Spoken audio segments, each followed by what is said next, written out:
मंत्री केटीआर ने कहा, अगर आप कांग्रेस को वोट देते हैं तो आपको 200 पेंशन और 3 घंटे बिजली फ्री मिलेगी। उन्होंने जटचल्ला में डबल बेडरूम घरों का उद्घाटन किया। केटीआर ने टिप्पणी करते हुए कहा, कांग्रेस शासन के दौरान पेंशन भी उचित नहीं थी। उन्होंने व्यंग करते हुए कहा, चारना कोड़ी को 12 मसाला के रूप में दिया गया था। उस समय कांग्रेस द्वारा बड़ी ही डिंग हांकी जा रही थी। उन्होंने पूछा, क्या यह तेलंगाना सरकार नहीं है जो जटचल्ला विधानसभा क्षेत्र के 32,477 लोगों को 2,000 या 3,000 प्रति माह की सहायता पेंशन देकर बुजुर्गों के स्वाभिमान को बनाए रखी रही है। उन्होंने कहा, कांग्रेस के शासन में पेंशन पर सालाना 800 करोड़ रुपए खर्च किए जाते थे, तो तेलंगाना सरकार 86 लाख लोगों को हर सालाना 12 अरब रुपए खर्च कर रही है। केटीआर ने साफ कर दिया, लक्ष्मण रेड्डी बातचीत के लिए तैयार है, अगर कांग्रेस के नेता हिसाब किताब के साथ आए, जैसा कि वे कहते हैं। मुख्यमंत्री केसीआर से नायक शर्वानंद मिले। शर्वानंद ने उन्हें आज हाईटेक सिटी के यन कन्वेंशन में होने वाले विवाह भोज में आने का न्योता दिया है। इस हद तक शर्वानंद प्रगति भवन गए और केसीआर के साथ मिलकर शादी की पार्टी का निमंत्रण दिया। मुख्यमंत्री केसीआर ने कुछ देर तक शर्वानंद से छेड़खानी की और शादी के बारे में पूछताछ की। हाल ही में सॉफ्टवेयर कर्मचारी रक्षिता शर्वानंद की शादी जयपुर के लीला पैलेस में हुई। परिवार के सदस्य और करीबी दोस्त मौजूद थे और जोड़े को आशीर्वाद दिए, लेकिन जिन दो परिवारों ने शादी की पार्टी हैदराबाद में आयोजित करने का फैसला पहले ही कर लिया है, परिवार के करीबी दोस्त, रिश्तेदार, फिल्मी और राजनीतिक हस्तियां मौजूद रहेंगी और शर्वानंद रक्षिता को आशीर्वाद देंगी। शिक्षा मंत्री सबिता इंद्रा रेड्डी ने तेलंगाना राज्य स्थापना दिवस दशक समारोह के अवसर पर रंगारेड्डी जिला मत्स्य विभाग के तत्वावधान में सरनगर इंडोर स्टेडियम में फिश फूड फेस्टिवल का उद्घाटन किया। मंत्री सबिता इंद्रा रेड्डी ने कहा, लोग मछली के लिए आंध्र पर निर्भर हैं और आज हमारे तालाबों में हमें भरपूर मछलियां मिलती है। मंत्री सबिता इंद्रा रेड्डी ने कहा कि मिशन काकतीय के माध्यम से 27,000 छोटे तालाबों में 3 साल में 10,000 करोड़ रुपए खर्च किए गए हैं और उन्होंने गाद निकालने का काम किया है और सफलता हासिल की है। उन्होंने कहा कि जो लोग आज सूखे तालाबों वाले मवेशियों के लिए हौदों को धोते थे, आज सूखे के मौसम में भी तालाब जलाशयों में बर्तन भर गए हैं। उन्होंने कहा, सरकार द्वारा किए गए उपायों के कारण भूजल में वृद्धि हुई है और जल स्तर 5 मीटर तक पहुंच गया है। उन्होंने कहा, वर्ष 2016-17 में गंगापुत्रा, मछुआरे और मुदिराज जाति के 45 तालाबों में निःशुल्क मछली छोड़ने का कार्यक्रम चलाया गया था, लेकिन आज जिले के 765 तालाबों में झींगा मछली छोड़ी जाती है। डिप्टी स्पीकर तीगुला पद्माराव गौड़ ने लालापेट में चंद्रबाबू नगर और साई नगर क्षेत्रों का दौरा किया। डिप्टी स्पीकर के साथ अन्य नेता और पदाधिकारी भी गए। डिप्टी स्पीकर ने कहा, जर्जर मकानों को तोड़कर डबल बेडरूम हाउस बनाने की व्यवस्था तत्काल शुरू की जाएगी। पद्माराव गौड़ ने अधिकारियों को साई नगर में डबल बेडरूम घरों के परिसर के लिए एक सीवरेज लाइन स्थापित करने का आदेश दिया। अधिकारियों ने बताया, चंद्रबाबू नगर में पुराने मकानों को हटाने के लिए विशेषज्ञ टीम को रिपोर्ट देनी है। इस अवसर पर उपाध्यक्ष पद्माराव गौड़ ने विवेकानंद प्रतिमा के पास 24 लाख रुपए की लागत से मीठे पानी का पाइपलाइन के निर्माण कार्य की शुरुआत की। आवास ई वेंकटदास, MRO माधवी, DGM सरिता, अधिकारी गंगाधर, कृष्णయ్య प्रसाद, निकिता, वेंकटेश, BRS के युवा नेता किशोर कुमार, रामेश्वर गौड़ और अन्य ने भाग लिया। डिप्टी स्पीकर पद्माराव गौड़ ने अधिकारियों के साथ लालापेट में स्विमिंग पूल के निर्माण कार्य का नवनिर्मित समारोह हॉल का निरीक्षण किया। अधिकारियों को सितंबर तक सभी नई परियोजनाओं को पूरा करने का निर्देश दिया गया। इस मौके पर डिप्टी स्पीकर पद्माराव गौड़ ने अधिकारियों को आदेश दिया, चंद्रबाबू नगर में पुराने मकानों को गिराने से बचाने के लिए सावधानी बरती जाए और आने वाले बारिश के मौसम में परेशानी से बचने के उपाय किए जाए। तेलंगाना राज्य अवतरण दशक समारोह के तहत ऊरू ऊरू चेरुवु महोत्सव का आयोजन किया गया। एलबी नगर विधानसभा क्षेत्र के हयात नगर में बतलू चेरुव में तालाब उत्सव का आयोजन किया गया। महिलाओं ने बतकम्मा और खेलों से मनोरंजन किया। विधायक सुधीर रेड्डी ने कहा, मुख्यमंत्री केसीआर ने तालाबों, नहरों और जलाशयों को काफी महत्व दिया है। हैदराबाद शहर में तालाबों की सफाई की जा रही है। तेलंगाना की कला को बढ़ावा देने के वाली तरीके से तालाब की पूजा करने के लिए गंगम्मा को विशेष धन्यवाद दिया गया। उन्होंने कहा, मुख्यमंत्री केसीआर ने मिशन काकतिया के नाम पर तालाबों की खुदाई की। जैसे काकतिया काल में तालाबों की स्थापना की गई थी। मुख्यमंत्री केसीआर को यह आइडिया आया है। 40 साल में कोई भी सरकार नहीं आई है। इस कार्यक्रम में विधायक सुधीर रेड्डी, एमएलसी बोगारप्पू दयानंद गुप्ता, उपायुक्त मारुति दिवाकर, तहसीलदार मुख्य अतिथि के रूप में शामिल हुए। ऐसा लगता है देश की राजनीति को लेकर तेलंगाना के मुख्यमंत्री और भारत राष्ट्र समिति बीआरएस के नेता के चंद्रशेखर राव की सोच में बदलाव आया है। हाल तक बीजेपी के खिलाफ अपने पैरों पर खड़े रहने वाले केसीआर ने कुछ दिनों से पार्टी के नाम का जिक्र नहीं किया है। साथ ही वे कांग्रेस पार्टी की आलोचना कर रहे हैं। इसी क्रम में राय है, केंद्र में बीजेपी को हराने के लिए एकजुट हो रहे विपक्षी गठबंधन के साथ टीम बनाने के लिए वे एक कदम पीछे हट रहे हैं। इस मजबूत करने के लिए सीएम केसीआर इस महीने की 23 तारीख को पटना में होने वाली विपक्ष की बैठक से दूर रहेंगे।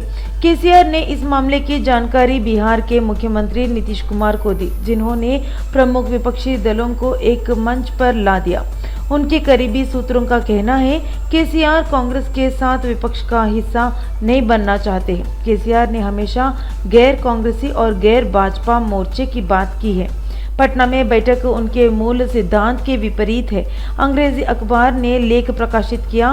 बीआरएस पार्टी के एक वरिष्ठ नेता ने कहा, वह कांग्रेस के साथ मंच साझा नहीं करेंगे। आगामी विधानसभा चुनाव में कांग्रेस पार्टी को बीआरएस का मुख्य प्रतिद्वंदित माना जा रहा है। इस पृष्ठभूमि में ऐसा लगता है सीएम केसीआर विपक्ष की बैठक से नदारद है। मुख्य विपक्ष के रूप में मानी जाने वाले पार्टी के साथ एक साझा मंच साझा करना एक चुनावी वर्ष में मतदाताओं को परस्पर विरोधी संकेत भेजता है। मंत्री श्रीनिवास गौड़ ने कहा, तेलंगाना साहित्य वेदिका के तत्वावधान में वर्ल्ड कांग्रेस आयोजित करने का श्रेय सीएम केसीआर को जाता है।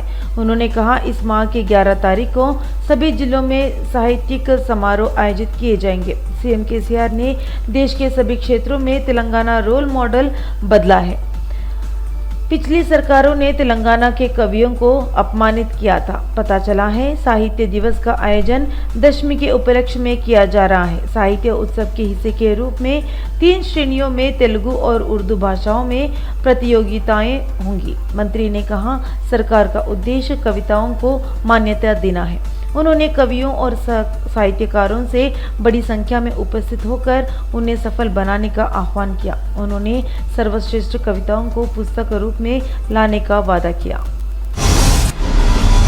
तेलंगाना राज्य स्थापना दिवस दशक के जश्न में अफरा तफरी मच गई। इन उत्सवों के एक भाग के रूप में शुक्रवार को एक तालाब उत्सव आयोजित किया गया था। इसी सिलसिले में करीमनगर जिले के आसिफ नगर में आयोजित समारोह में मंत्री गंगुला कमलाकर शामिल हुए। तालाबों के त्योहार के हिस्से के रूप में उन्होंने खिवैया नाव में यात्रा की। हादसा तब हुआ जब वह पानी में थोड़ा डूबा। इससे सुरक्षाकर्मी तुरंत सतर्क हो गए और मंत्री को सुरक्षित किनारे पर ले आए। इस घटना से वहां मौजूद सभी लोग स्तब्ध रह गए। इस अप्रत्याशित घटना से मंत्री भी सकते में आ गए। उसके बाद उन्होंने एक अंतर लिया और आयोजित बैठक में भाग लिया। हालांकि तब तक उत्सव के माहौल से गुलजार रहने वाले इस कार्यक्रम में एक छोटी सी घटना से अफरा तफरी मच गई। वहां उन्होंने उनका हौसला बढ़ाया और जोश के साथ कार्यक्रम का स्थगित करवाया। तेलंगाना बीजेपी के प्रमुख नेता और भर्ती समिति के अध्यक्ष ईटेल राजेंद्र आनंद फानन में दिल्ली के लिए रवाना हो गए। आलाकमान का बुलावा आने पर वे हस्तिना के लिए रवाना हुए। वे आज बीजेपी नेताओं से मुलाकात करेंगे। ऐसा फैलाया जा रहा है इटेला को एक अहम पद सौंपा जा रहा है। वह कह रहे हैं वह प्रचार समिति के अध्यक्ष के रूप में संतुष्ट नहीं है। उन्हें लगता है पद के अलावा उनके पास कोई ताकत नहीं है। कहा जा रहा है उन्हें राज्य स्तरीय पद की उम्मीद है। इस पृष्ठभूमि में प्रदेश प्रचार समिति की जिम्मेदारी इटेला को सौंपे जाने की संभावना नजर आ रही है। खबर है कि इटेला को प्रमुख जिम्मेदारियां सौंपे जाने को लेकर 2 या 3 दिनों में आधिकारिक घोषणा की जाएगी।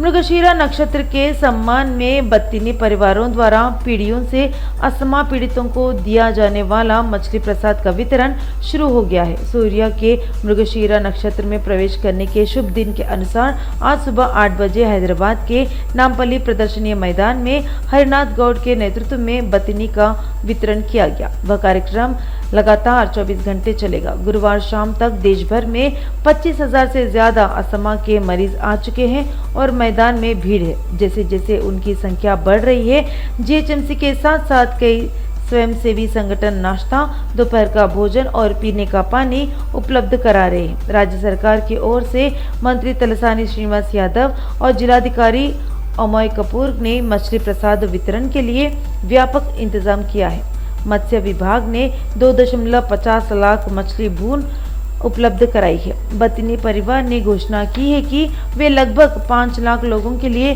प्रसाद तैयार कर रहे हैं। विकलांगों, बुजुर्गों और बच्चों के लिए विशेष काउंटर बनाए गए हैं। इसके अलावा वीआईपी के लिए गांधी शताब्दी हॉल की ओर 5 विशेष काउंटर बनाए गए हैं। बत्तीनी के परिवार ने स्पष्ट किया कि मछली का प्रसाद गर्भवती महिलाओं को छोड़कर सभी को मिल सकता है। बंडी संजय ने कहा, यह खुशी की बात है केंद्र ने राज्य में 13 मेडिकल कॉलेज की स्थापना की अनुमति दे दी है। वह करीमनगर संसदीय क्षेत्र में एक सरकारी मेडिकल कॉलेज की स्थापना की अनुमति देकर खुश है, जिसका वह प्रतिनिधित्व करते हैं। प्रधानमंत्री नरेंद्र मोदी, केंद्रीय स्वास्थ्य एवं परिवार कल्याण मंत्री मनसुख एल मांडविया को विशेष धन्यवाद दिया। यह तेलंगाना के विकास के प्रति केंद्र सरकार की गंभीरता का प्रमाण है। केंद्र तेलंगाना के विकास और कल्याण के लिए विशेष कोष मुहैया करा रहे हैं। उन्होंने कहा, भले ही राज्य सरकार ने मोदी के साथ सहयोग नहीं किया, लेकिन तेलंगाना के लोगों के प्रति उनके प्रेम के कारण वह तेलंगाना पर विशेष ध्यान दे रहे हैं। राज्य सरकार का बयान कि केंद्र ने चिकित्सा स्थापित करने के मामले में सहयोग नहीं किया, कॉलेज एक बड़ा झूठ है और वे केंद्रीय फंड से तेलंगाना में मेडिकल कॉलेज स्थापित करने के लिए तैयार है। हर्षवर्धन ने खुद एक पत्र लिखा, लेकिन राज्य सरकार ने कोई जवाब नहीं दिया। उन्होंने कहा, यह शर्म की बात है कि इस मामले में वैज्ञानिक की तरह अड़ंगा लगाने वाले केसीआर ने केंद्र का सहयोग नहीं किया। राज्य में विधानसभा चुनाव जैसे जैसे नजदीक आ रहे हैं, मुलुगु जिले में राजनीति गर्मा गई है। स्थानीय विधायक सीतक्का ने मंत्री केटीआर की टिप्पणियों का जवाब दिया। सीतक्का ने मांग की केटीआर उनके खिलाफ अपनी टिप्पणी तुरंत वापस ले। राज्य के मंत्री नाराज थे, वे उन्हें निशाना बना रहे। धीमा ने भरोसा जताया, कर्नाटका की तरह के परिणाम तेलंगाना में दोहराए जाने वाले हैं। उन्होंने कहा, मुलुगु निर्वाचन क्षेत्र के लोग उनका परिवार है और मांग की केटीआर अपने लोगों से माफी मांगे। वे किसी भी पार्टी के उनके घर की दहलीज पर कदम रखे, जो भी फोन करेगा वह उसी का जवाब देंगे। उन्होंने लोगों से उन लोगों पर ध्यान देने को कहा जो हमेशा लोगों के बीच नहीं रहते। उन्होंने कहा, बीआरएस नेताओं ने आज उन पर निशाना साधा है, लेकिन वे डरने वाले नहीं है। वे दिए गए वादों को पूरा करेंगे और आलोचना झेलेंगे।